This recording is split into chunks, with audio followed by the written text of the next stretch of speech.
Welcome to the Psych and Business Podcast.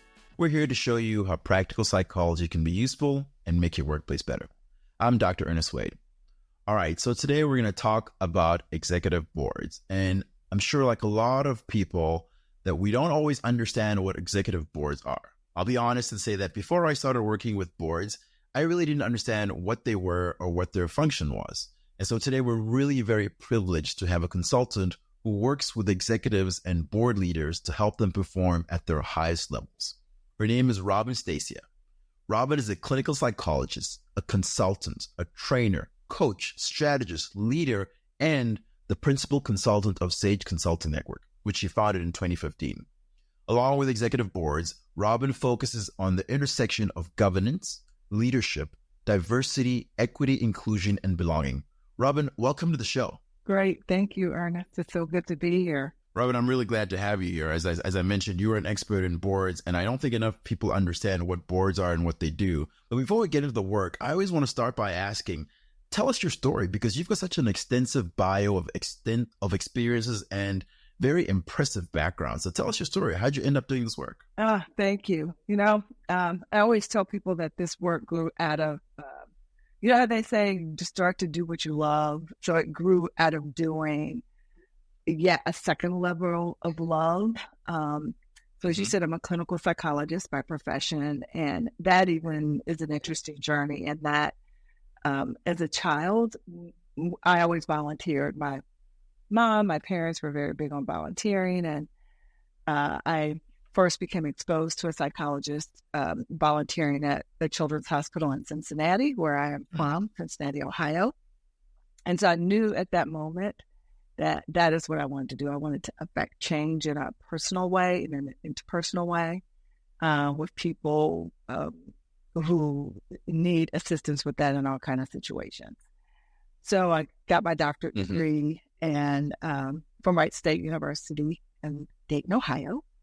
And I then, went on to work as a clinician, served as a clinician for 25 years, primarily with the VA. But during that time, as most of us have more than one route in which we're working. Yeah. So I was working as a clinician, and folks started asking me to help them with team building. I'm on a board, I'm on this volunteer group, and we're just not getting along.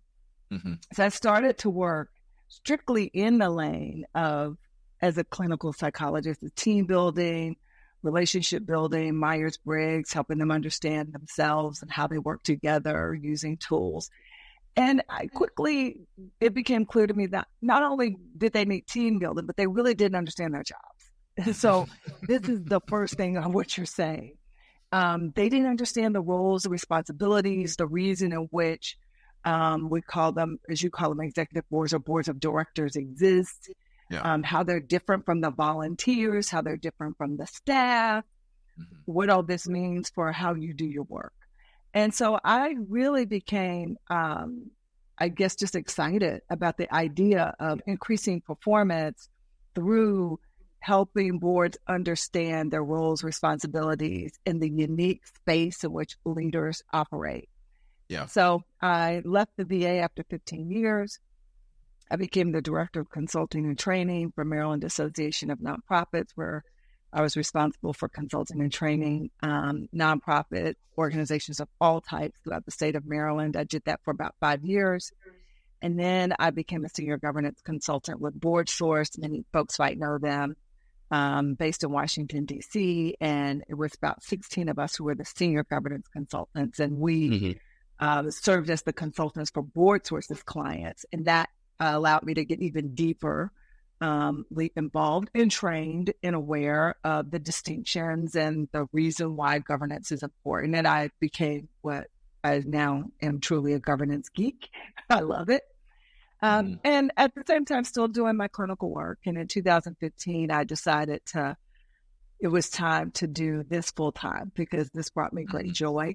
And it combined both, combined my clinical work and my leadership and governance interests. And so that's a short aspect of the journey. Yeah, I love that story. I think it's such a great example of how things just come to you, right? I think things just come to you in the journey of life. So I think that's such a great story. Robin, I want to ask you a little bit about something that you mentioned. You mentioned governance a few times, and I want to make sure that we understand what that is. So help us understand, what is governance, and how do executive boards fit into that in an organizational setting? Okay, so in all organizations that are incorporated, whether they are incorporated as a 501c3, which is your traditional charity, they may be incorporated as an association. They may be incorporated as a for-profit, right? A C Corp or an LLC. Any kind of organization that is incorporated has the requirement to have some type of board, and the distinction between that board is different based upon the kind of corp designation that you are. But for those who are nonprofits, most state laws require that you have a board of directors that is independent from your staff.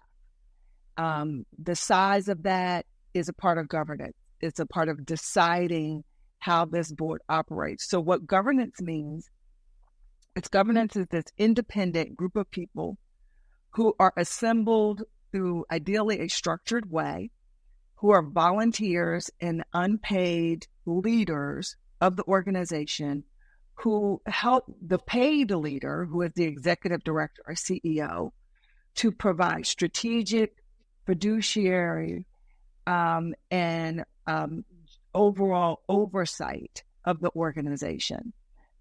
Most governance boards adopt a process by which they provide that oversight, that strategy, that fiduciary leadership.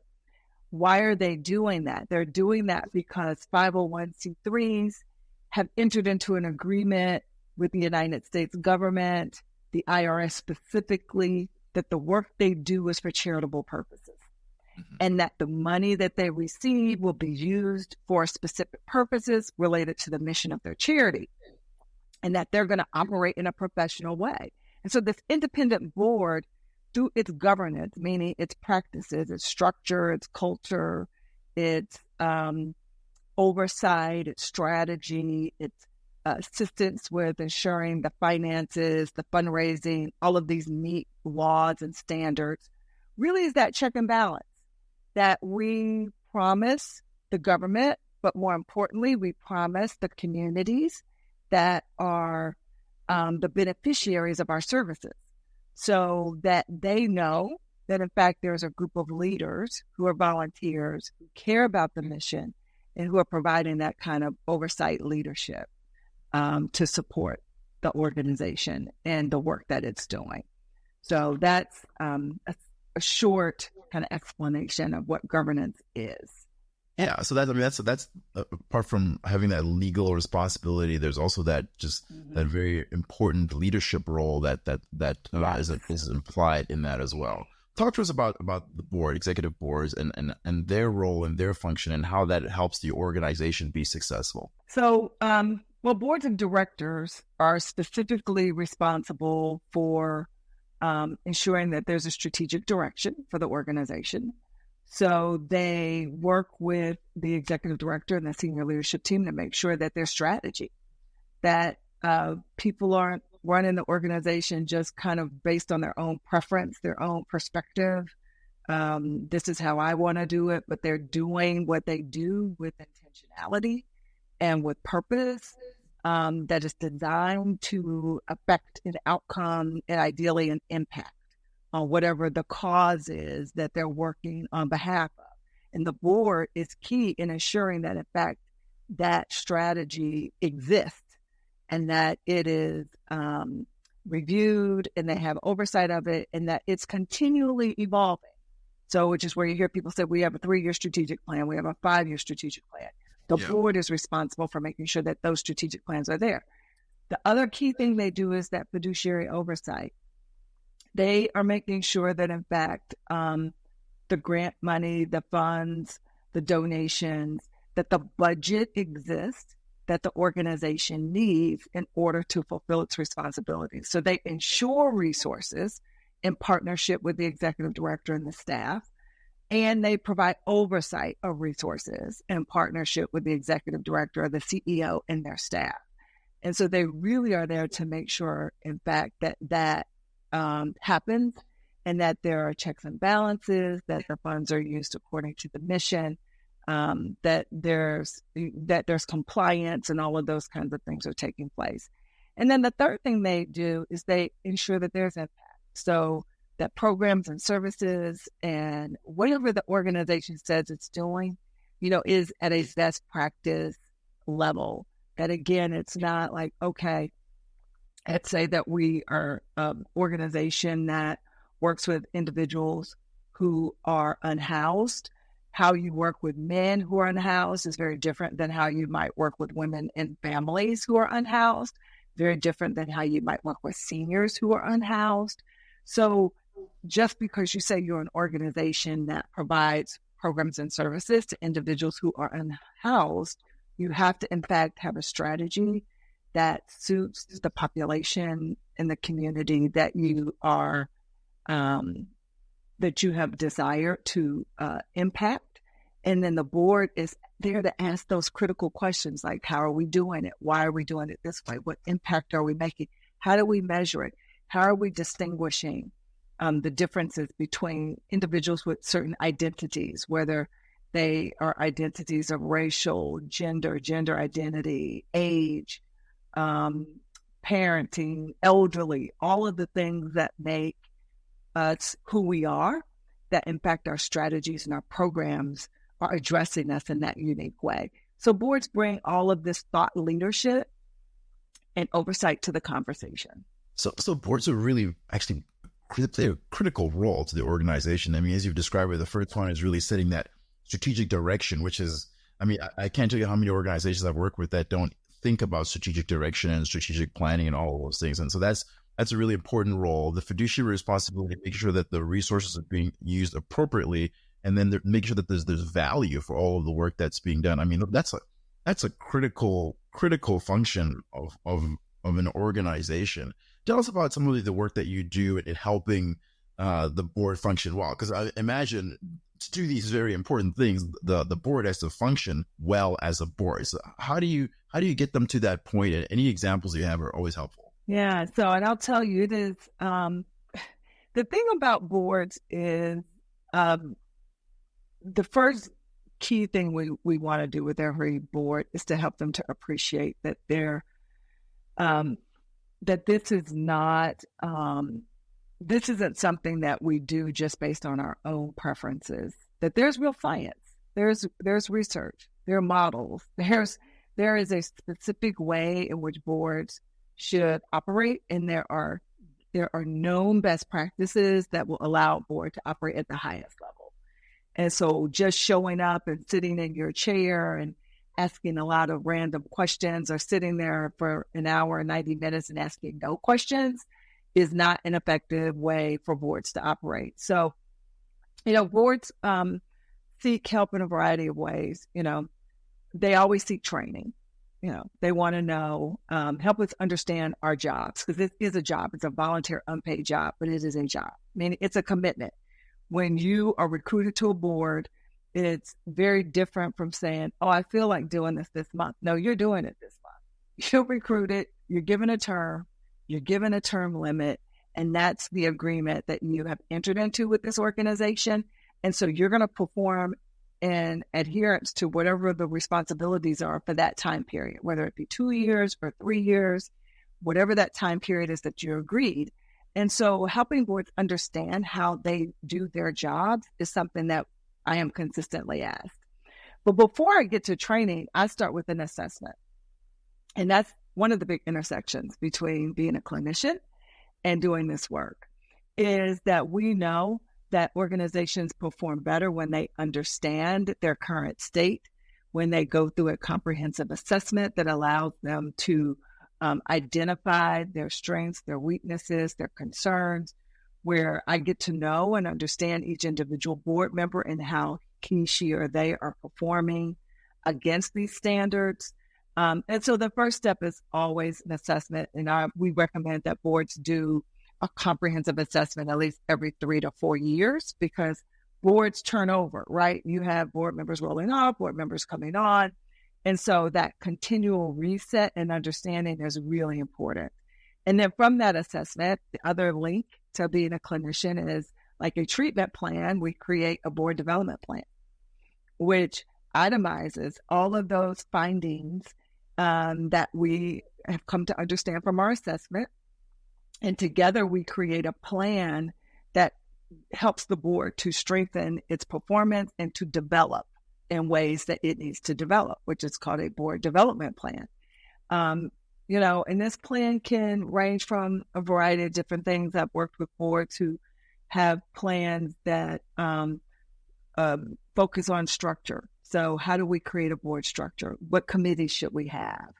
Our bylaws are general. So what terms and term? How long is a term? A term is how many years I serve. So I'm agreeing to serve 3 years.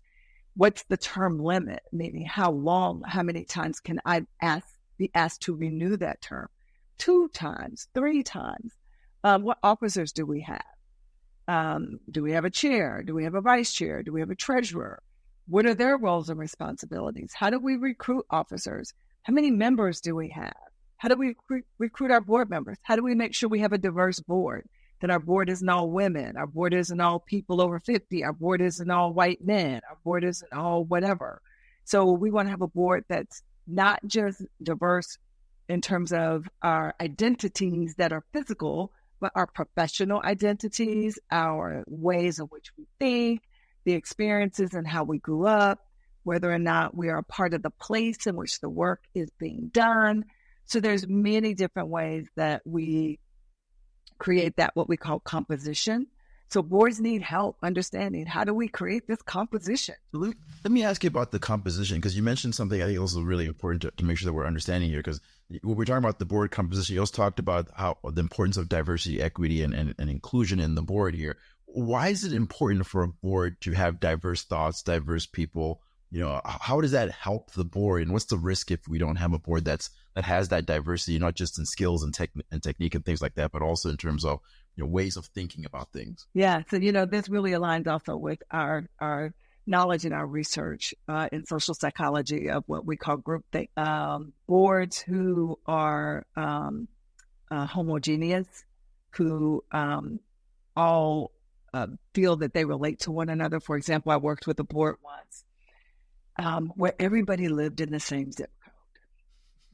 Well, now, what does that mean? And it happened to be an affluent zip code. And it happened to be a zip code where they all socialized together and they all came from a similar lived experience background. And so they ended up being a board that was a board that really had very little understanding of the communities in which they served, and served in a way that was much more of a saviorism model, like we're here to do good for these folks who need us, rather than a board that was composed of people from a variety of lived experiences and zip codes and socioeconomic backgrounds and professional experiences, who on a day-to-day basis had relationships with broad and diverse communities, who in fact could have deep conversations around the board table about strategy, about how do we impact communities that we care about, asking the right questions of its staff, looking and understanding the data, being able to be great ambassadors, meaning individuals who are out there advocating for the work that the organization is doing, recruiting donors from a perspective of respect and care for the community. So having that broad composition creates a group of people who are able to really leverage all of this broad experience that they have as yet another resource. In fact, we consider boards a resource. They are, if you equate all of the expertise, the time, and the energy to a resource, that board should be able to bring all those resources to bear for the benefit of the organization. And the more diverse, both in terms of identity and thought content and experience and perspectives, the better a collective resource that board is going to be able to be. I love that. I think that the diversity is such an important and critical role of getting the different thoughts and different experiences. It always helps to enrich. The risk with that is that when you have different people who think differently, then there's a tendency to have some conflict, right? So how do you manage conflict? And I'm interested, especially as with your background as a psychologist, how do you manage conflicts in boards, and how does your background help you do that? So first of all, I tell folks conflict is not a bad thing. It really isn't. And it's healthy conflict. It's helping leaders learn, if they don't already know, how to have constructive conversations where they feel and they create an environment where it is safe to disagree.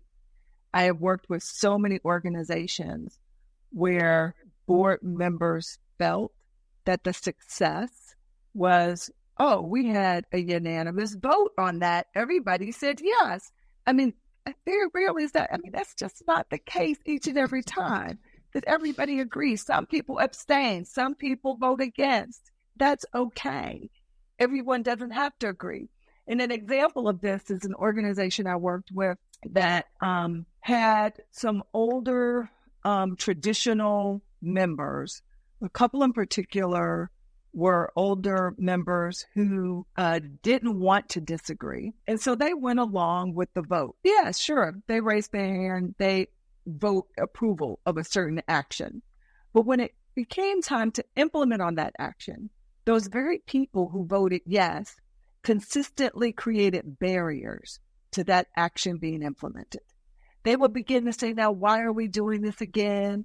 Let's discuss the purpose. What is this all about?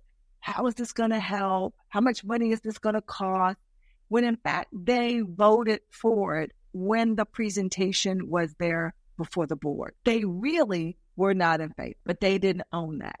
And so the board found itself in a loop, continually in a loop, going back to answer questions that in fact they thought that they had resolved at the point of presentation and vote. And so the key here is that board members, we want them to be able to be authentic. We want everyone in whatever space they're in to be able to show up, ask questions, have doubts, disagree with one another.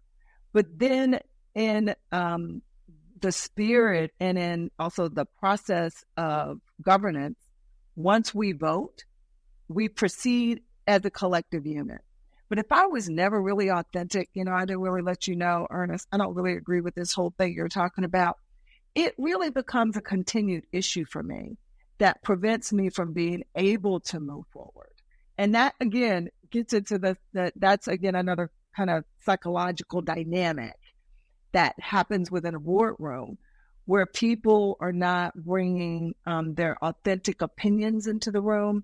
But we all know you can't really hide what you think, meeting after meeting after meeting. And so it becomes an issue.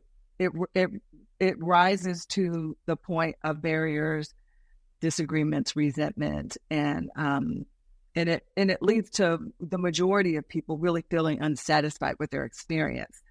One of the things that I often hear with board members is that they want this experience to be fulfilling.